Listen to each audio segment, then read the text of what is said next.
He is expelled for being weak, but his healing power is supreme. If you dig my recaps, don't forget to subscribe and smash that notification bell. In this world, 2 centuries have passed since a hero defeated the evil Jaryu and saved the world. In the present day, amidst a scene of destruction where it seems a carriage has been attacked by monsters, a young defenseless girl is left at the mercy of the attackers until a man steps in front of her to protect her. In the next scene, the series protagonist Lost is invited by a girl to form a group with her, leaving everyone at the Adventurers Guild of Mardat completely stunned. The healer happens to be holding a sign that says, "Looking for people to form a group," so Narcina shows off her skills right in front of him, making it clear that she means business. A bit embarrassed by this little spectacle, Lost introduces himself as a healer or something like that. Amherst, a guild employee, grabs the scatterbrained girl by the shoulders and asks if she has any idea that she's inviting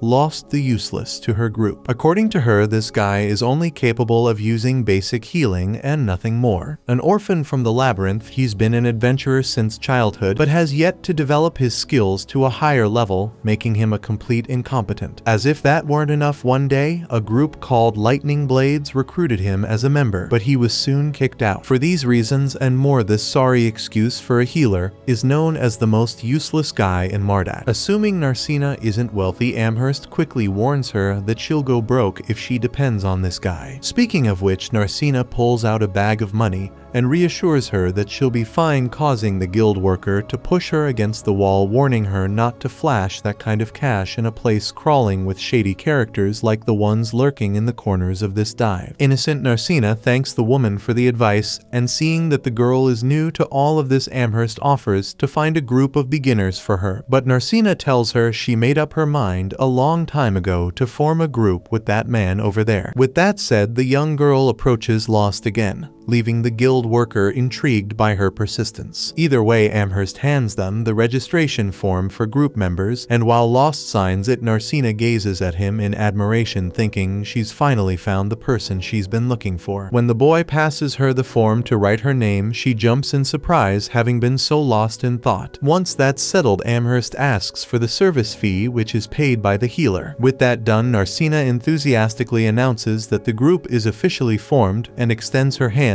to greet her new companion. Even though he doesn't quite understand the reason for her excitement, the boy shakes her hand politely. Without delay, the two head to the Mardat labyrinth, and along the way, Lost explains to his partner that no one has ever reached the end of it, so it's unknown what kind of boss might be lurking there. Many parts of the dungeon remain unexplored, leaving plenty of space for new adventures, making Mardat the largest city with a labyrinth in the region. Narcina asks if it's really a good idea for them to head straight into the dungeon, since the guild woman had suggested they go to the western field first. To this, Lost explains that several areas in Mardat have monster appearances due to the magical energy leaking from the labyrinth, like the mountainous region to the east, the northern forest, and the southern swamp. Lastly, there's the western field, where the creatures are indeed weaker, but the issue is that the area is so vast that finding them is difficult. On the other hand, the labyrinth is filled with creatures, and if they stick to the dungeon's early sections, the monsters will be weak and not pose much of a challenge. After their journey, the duo finally reaches the entrance to the labyrinth. Arsina takes the lead as any good martial artist should, leaving her healer in support. Lost is fine with this, but the truth is he isn't sure if this beginner can handle tanking the monsters in the dungeon. However, her ability becomes evident soon after, as she punches every monster that appears in front of her without mercy, even striking a victory pose with impressive flair. Faced with this, Lost admits she's not to be underestimated. As for the items dropped by the defeated monsters, the healer explains to the novice that they are magic stones which adventurers sell to the guild. The guild then uses the magic infused in the items to create various things. Since she's not very good with the theoretical side of being an adventurer, Arsina had no idea about this, even though it's basic knowledge for anyone pursuing this path. On the other hand, she's competent enough in practice to stay afloat in the field for now. By the way, she wants to know how much these magic stones are worth, and Lost tells her that the items dropped by goblins don't fetch much. If she wants to make more money, she'll need to defeat stronger monsters that drop pricier items. At least what they've collected so far is enough to cover tonight's lodging, so the group has to decide whether to keep going or return to the city. Arsina, of course, wants to venture deeper into the labyrinth, assuring him that she'll protect her healer no matter what. And so the duo resumes their adventure toward the deeper parts of the dungeon, where the martial artist narrowly avoids falling into a trap. Lost was ready to save her just in time, placing a stone on a block to trigger the trap, which opens a huge pit in the ground, revealing iron spikes at the bottom and several victims who had fallen. Startled, Arsina asks how he was able to spot the trap, and he explains that the block in question was darker than usual, leading him to suspect something. She thought trap detection was a thief's skill, but Lost simply says that after being an adventurer for so long, he's picked up a trick or two. Moving forward, the group encounters an orc mid-level demons that shouldn't be at this part of the labyrinth due to their immense strength, according to the healer. Arsina wonders if it would be better to flee, but Lost insists they can defeat the orc if they work together. Without hesitation, Arsina takes the lead against the fearsome adversary, who lets out a roar that shakes the dungeon walls. Still, the fighter holds her ground and charges at the enemy, landing a powerful spinning kick to its chest. In reality, it feels like kicking a concrete wall, but the intent counts. That aside, at least the orc is much slower than she is, allowing the martial artist to dodge its attacks.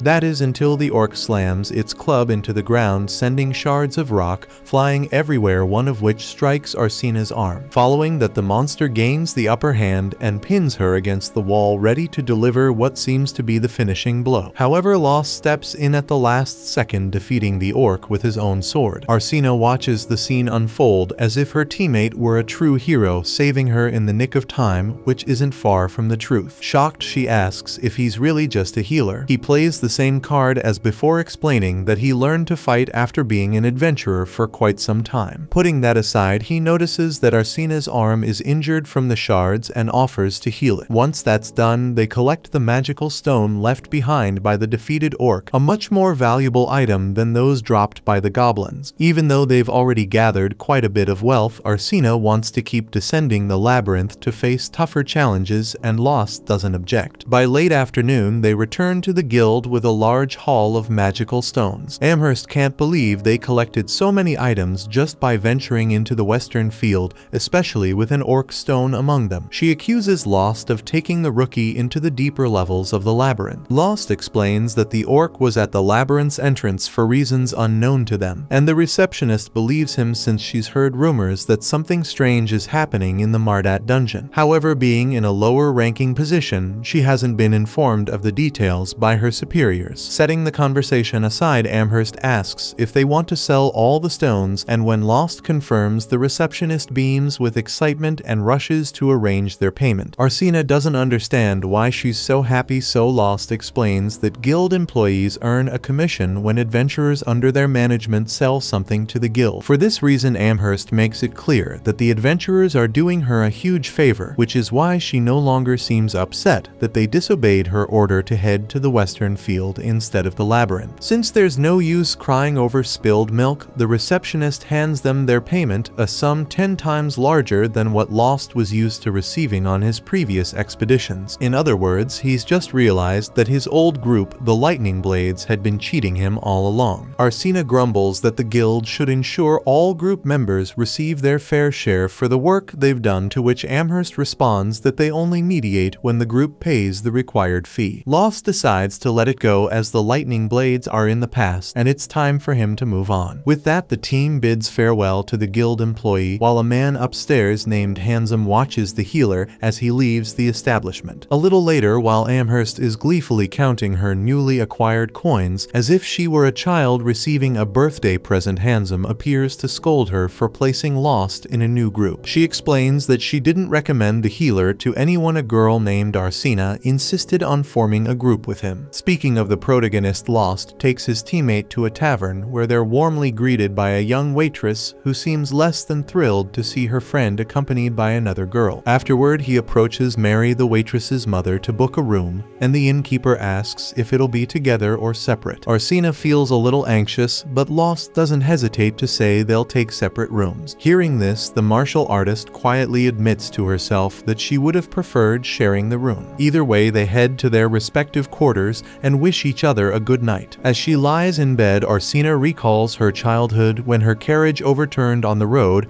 and Lost healed her arm. That day, she decided to become an adventurer and form a group with the healer, ensuring he'd have nothing to worry about because she'd be there to protect him. Since that event, she trained hard to fulfill her promise and went straight to Mardat when she heard Lost had been kicked out of his group. But now that he's on her team, she's saddened that he doesn't seem to recognize her, as she's much different from the girl she was back then. Furthermore, even though Arsina trained rigorously, it doesn't seem like Lost really needs her help, as he's proven to be stronger than the rumors suggested. Either way, she's determined to keep her promise and remain in the group with the healer. After all, she doesn't understand why people call him useless when it's clear that Lost has real talent. The following day, amidst a swamp, a group of adventurers faced a seven-headed hydra, though two of its heads had already been severed. Margulis, the warrior clad in golden armor, stood at the front, though visibly uneasy. Armia, the sorceress beside him, was the most nervous of them all. The group's rogue Saberia was too injured to continue fighting, while Lost tended to her wounds. Although he didn't have a cure to rid her of the poison, he could restore her physical strength to help her fight it off. The rogue complained that the healer was useless, prompting the front-line warrior to order them to stop bickering and return to the fight if the healing was done. However, the healing wasn't complete, as Lost couldn't neutralize the poison. As he mentioned, they should have brought an antidote, but their leader had deemed it too expensive and chose not to buy one. Even so, he blamed Lost for being a worthless healer. At that moment, the Hydra struck again, targeting Margulis, who blocked the attack with his sword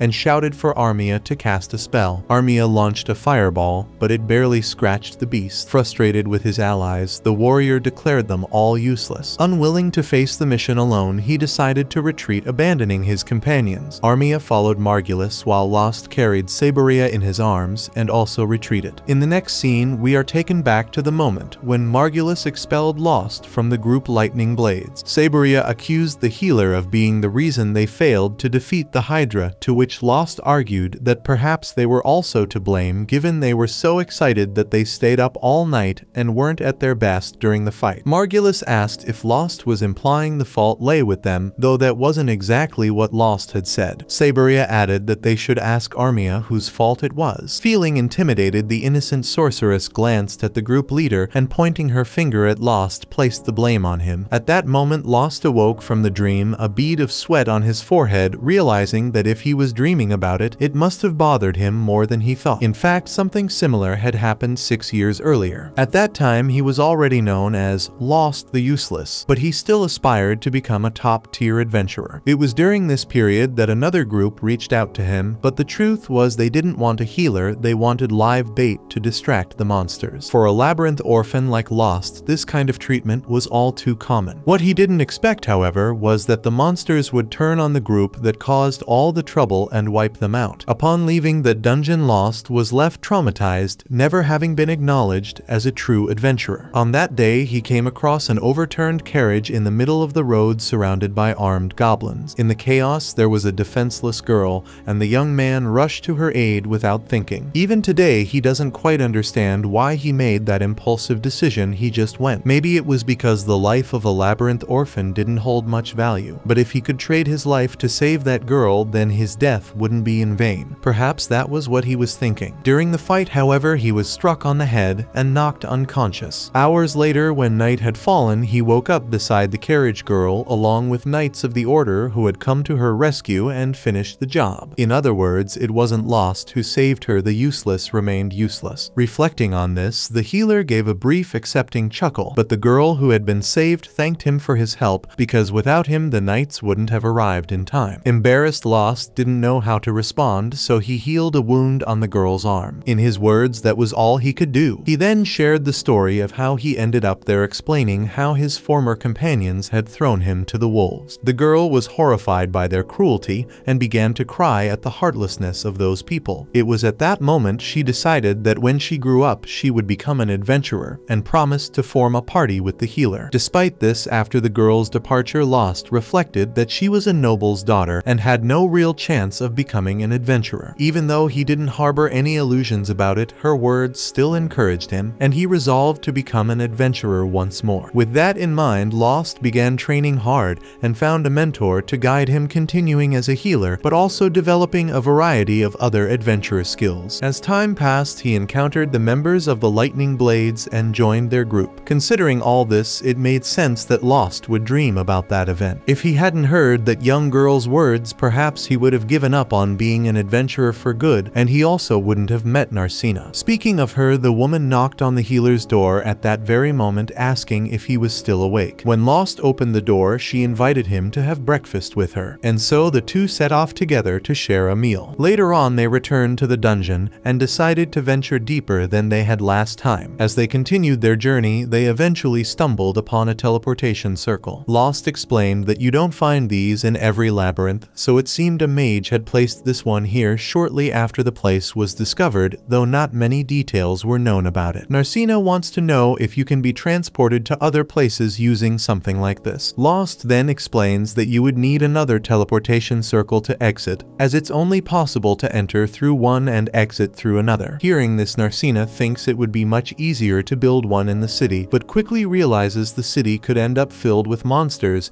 if there was a circle that led directly there. The healer chuckles and points out that in reality monsters can't use this method. In any case, the knowledge required to create teleportation circles was lost hundreds of years ago, and although they are quite practical, there's no way to make new ones now. With that, the duo heads towards the teleportation circle and is taken to the other side. There, they find themselves in a reddish part of the dungeon, unlike the green hues that dominated the upper levels. Now they were in the intermediate levels, a deeper part of the dungeon where the challenges were tougher. For instance, when facing Lich's beings without a physical body, the inexperienced Narcina tries using her usual martial arts techniques but can't hit the target. Liches are spiritual beings made of pure energy, so physical attacks are ineffective. For that reason, Lost thinks it would be better to retreat, but Narcina is determined and assures him she can defeat this opponent. With that in mind, the two come up with a plan and put it into action. First, the healer distracts the Lich and makes it chase after him. Meanwhile, Lost reflects that with enough training, people can gain control over their prana, a spiritual energy residing within them. Well-trained martial artists are no exception. When their fists are enveloped in prana, their punches can destroy even spiritual beings. And so Narcina lands a punch using this technique and defeats the Lich. However, despite the victory, the fighter had been injured from her initial attempt to strike the spiritual entity. So Lost uses an item that boosts healing effects and casts a spell on her thanks to the magical stone embedded in the item, which amplifies the spell's power. The guild passes these stones to artisans who craft special items from them. Eventually, these items make their way back to the adventurers. After being healed, and speaking of magical stones, Narcina wonders how much they'll profit from the one they obtained by defeating the Lich. Back at the guild, Amherst is once again astounded by the number of stones the pair managed to collect and asks them to return as often as they can. As they leave the guild now at night, Lost remarks that he hadn't expected them to earn so much from those stones, and Narcina agrees it was a big surprise. Suddenly, a crowd forms up ahead where two guys are fighting over something. The duo approaches to see what's going on, and Lost notes that these kinds of disputes have become quite common as adventurers who got into trouble elsewhere have been flocking to this city. This reminds Narcina of something Amherst had mentioned. According to Lost, it's a huge inconvenience for adventurers and townspeople who follow the rules, but he decides to let it go, saying it's time to celebrate the money they earned today with a nice dinner. And indeed, the dinner is quite lavish. With the plates already on the table, Mary, the tavern owner, asks Lost if he has enough money to pay for it all, and he assures her that he does. On top of that, he wouldn't mind some beer. Narcina Narcina makes the same request, but Mary's daughter informs her that they don't serve alcohol to children. Narcina threatens to protest, but Lost agrees it's a bit too soon for his companion to be drinking beer, so they drop the subject. In the middle of the meal, Narcina asks about a strange building with no doors or windows,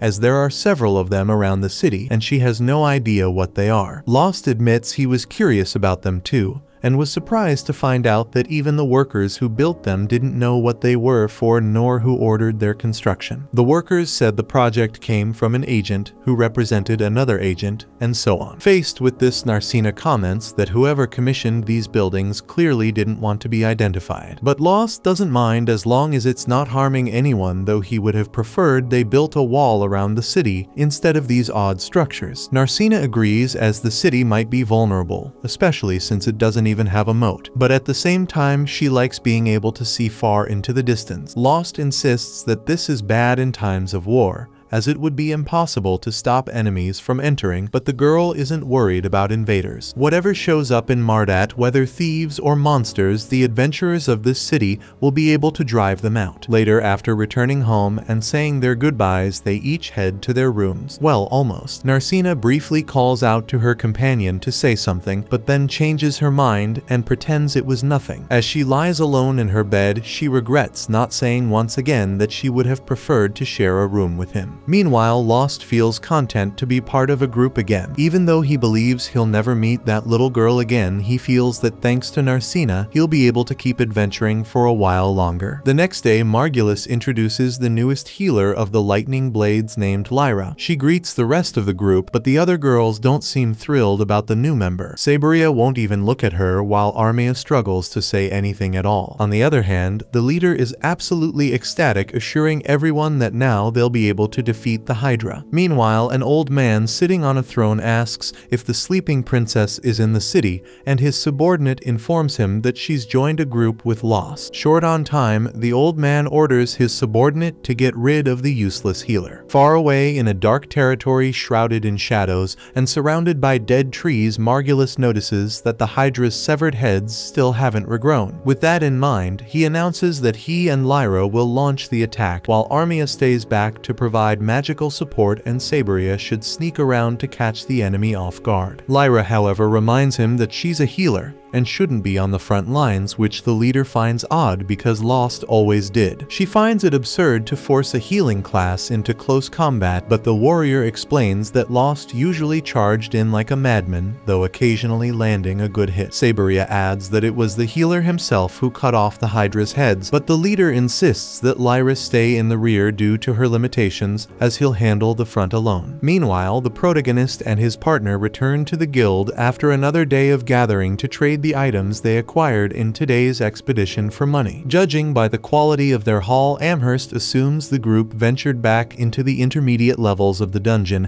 and warns them to be careful, as there's a limit for those who usually explore in pairs. She even suggests they recruit new members to increase their ability to tackle bigger challenges. Lost agrees that it's a good idea, but prefers to keep things as they are for now. Nonetheless, Amherst compliments their recent performance, noting that soon they'll be able to afford renting a house with the money they've been making. Narcina doesn't quite understand what the receptionist meant, so the healer explains that groups with more than enough money can rent a private house and use it as their base of operations. Amherst adds that inns have limits on how much gear and supplies you can store, and besides, the cost isn't cheap. But since the two of them are a couple, they could also use the house as a love nest. Feeling embarrassed by this remark, Narcina becomes furious. Meanwhile, Lost recalls that the Lightning Blade group also rented a house, though his room was merely a storage space. Amherst reflects that those guys really took advantage of the healer's kindness, and she admits that in the end,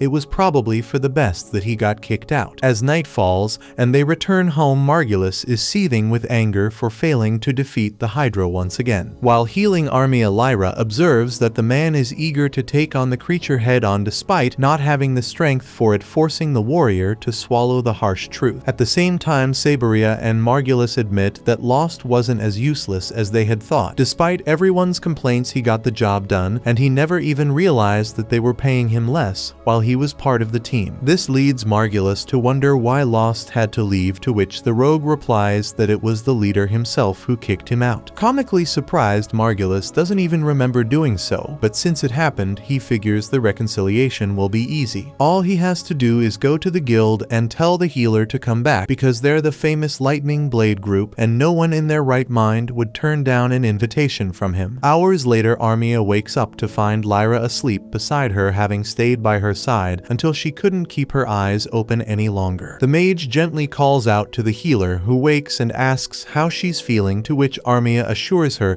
she's feeling much better. Grateful, the older woman offers to fetch something for her to eat. When the mage agrees, Lyra goes to look for the others in the house, only to find neither of them present. In fact, the two had gone back to the guild to invite Lost to rejoin the Lightning Blade. Everyone around them is stunned by the bombshell of a proposal, while Lost tries to wrap his head around what he just heard. Margulis repeats himself, and Amherst explains to Narcina that this man is the leader of Lost's former group. Margulis adds that he understands the healer's hesitation in returning, as it's certainly not easy to keep up with a first-class adventurer like him. But there's no need to worry, because if anything goes wrong, Margulis will surely be there to save his beloved healer. Lost responds that this isn't the issue, prompting Margulis to assume it's about the money. He even mentions that there was a calculation error in Lost's previous payments, though he's unsure how that happened. Pushing that aside, Margulis insists that the group's new healer is completely useless, so it would be great if Lost returned to help the old team. After hearing the offer, Lost smiles and thanks him, leading everyone to believe he's going to rejoin the Lightning Blade. Outraged, Narcina steps in front of him, determined to stop that awful man from laying a finger on her friend. After all, Lost is now her partner and is greatly valued for it. With that, Lost thanks Narcina for standing up for him and explains to Margulis that he only said thank you out of politeness. He has a new group now and has no desire to leave it. Margulis insists that he reconsider even accusing Narcina of trying to exploit the healer and manipulate his pay. To make matters worse, the man accuses the guild of being complicit in this and tells the healer to open his eyes because he's being deceived. Fed up with the provocation, Lost loses his patience, grabs the man by the wrist, and tells him he holds no grudge for what they did to him in the past. But if Margulis keeps pointing fingers at Narcina, he doesn't know what he'll do. After that, Lost walks away without further explanation. Furious, Margulis demands that Amherst introduce him to a new adventurer who's strong enough to hold the front lines. The guild employee is tired of doing this for him, but he loudly declares for everyone to hear that the Lightning Blade will defeat that Hydra no matter what. At that moment, a man steps forward and asks if he fits the bill. Margulis sizes up the adventurer and draws his sword to test the man's skills. Amherst warns that the guild isn't an arena, but the warrior doesn't care and lunges at the stranger. In an instant, Margulis is disarmed with ease, leaving everyone in awe of the adventurer's skill. Without much grace, Margulis yells to the crowd that he was just taking it easy on the stranger, but decides to recruit the man. Saberia asks if he's really going to trust someone who doesn't show his face, to which the leader responds that he only needs to trust his sword, nothing else. Besides, they don't have time for mistakes anymore. If they keep failing against the Hydra, rumors will continue to spread that the Lightning Blade isn't capable of defeating the creature, which will sink the group's reputation like a stone. Then Margulis asks for the recruit's name,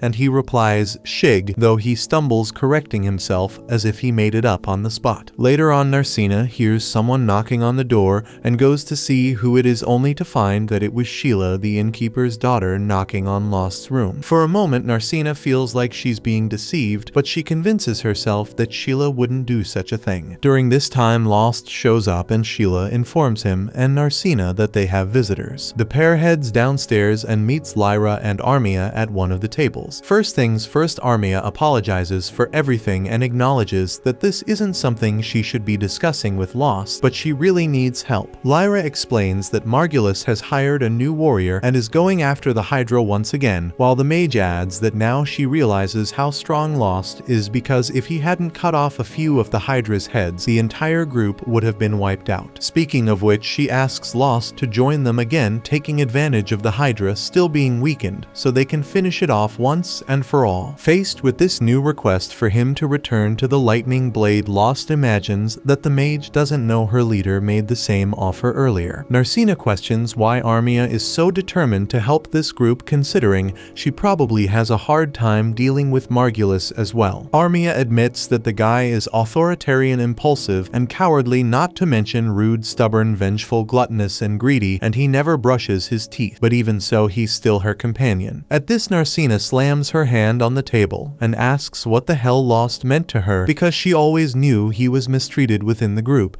and she never did anything. Regarding this, the mage admits she was too scared to take any action against Margulis or Saberia, and she was the one who pointed the finger at Lost, accusing him of being responsible for the team's defeats. Remembering this, the young girl starts to cry and explains that she's only recently become an adventurer and doesn't know any other groups, so she didn't exactly understand what she was doing. But now she realizes Margulis was wrong. Even so, she feels she can't turn her back on a companion. As she says this, Armia breaks down in tears, and Lyra reveals that the girl had wanted to apologize to Lost all this time. She asks the healer to at least accept her apology. Lost then extends his hand, telling her there's no need to cry because, as he said yesterday, he holds no grudge against anyone in the group. Without hesitation, the girl grabs her former companion's hand and thanks him for his understanding, though he makes it clear once again that he has no intention of returning to the lightning blade. Saddened, Armia lowers her head and says she understands. At that moment, Mary arrives with a true feast for the customers, stating that Armia looks far too pale and she can't let a little girl leave her restaurant with a sad face. As the mage digs in, Narcina asks Lyra if she can get the mage out of the group with her, to which the healer replies that if she could, she wouldn't be there with her. In fact, Lyra emphasizes that Armia is a kind girl. Hearing this, Lost recalls Margulis calling Lyra useless and remarks that she too will have trouble in the group she's with. Still, Lyra doesn't think she could leave the team and abandon Armia, which Lost understands. Later on, Lyra returns home and runs into the new recruit of the Lightning Blade, but addresses him as Sieg, to which Margulis corrects her, saying his name is Shig. With no more time for nonsense, the leader calls all the members to get ready for another round against the Hydra, while Lyra asks Sieg what he thinks he's doing there. Sieg plays dumb and pretends he doesn't know her, but as he turns away, she recognizes that he's carrying Ronaldo's sword and asks if it was stolen. Nervously, Sieg explains that he inherited the weapon from his mentor, but realizing he said too much, he pretends he's never heard of this Ronaldo. Meanwhile, Lost and Narcina set off on another journey. Similarly, the Lightning Blade does the same, with Margulis more confident than ever in victory, this time as the team marches once again into Hydra territory. If you're enjoying this journey, don't forget to hit that like button. Your support helps motivate me to keep bringing you each episode. Subscribe and turn on notifications so you never miss an update.